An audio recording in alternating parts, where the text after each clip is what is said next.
Hey guys, it's Dr. Sexton at San Diego and Encinitas Family Care, and today we're going to have our third discussion on the topic of fatigue.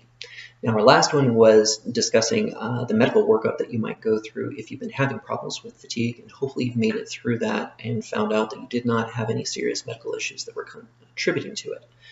That being said, I see a lot of patients who tend to have problems that come from their daily life that cause this fatigue, and the patients usually cannot believe that it is something as simple as what they've been going through in their work stress and in their home stress that has been causing them to feel this tired. But understand it like this. Your doctor is definitely not trying to offend you by saying that you don't have a medical problem or this is nothing. Tragically, sometimes we don't use the right words and we simply want to make you feel more comfortable and more confident with your health. But it can often backfire on us, and we can sound like we are downplaying the issues that you have. In truth, we're really just grateful that you're not as sick as perhaps you thought that you were. But hopefully after you've come to terms with that and discussed with your doctor what it is that he really thinks, and go from there, you can find out how you can improve your energy levels going forward.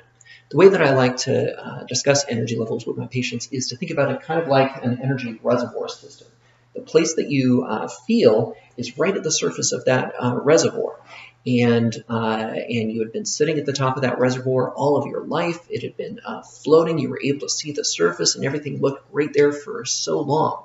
However, there was probably a period of time where things were sapping from that energy reservoir, whether we're talking about some low-level chronic pain that you didn't think too much of at the time, whether we're thinking of an injury that you had, some stresses between you and your partner, some stresses between you and your parents. Maybe your parents are ill.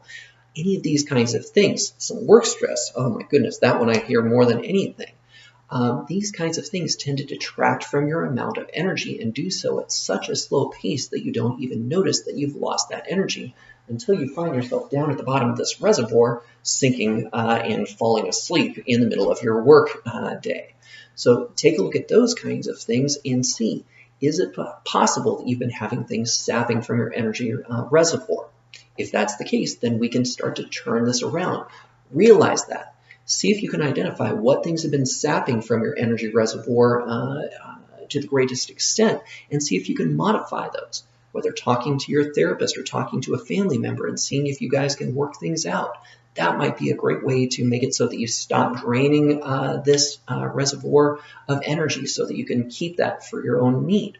How can we start to build that energy up? Using things like good nutrition, getting some regular exercise, doing something that you actually enjoy, and noticing that it makes you feel good.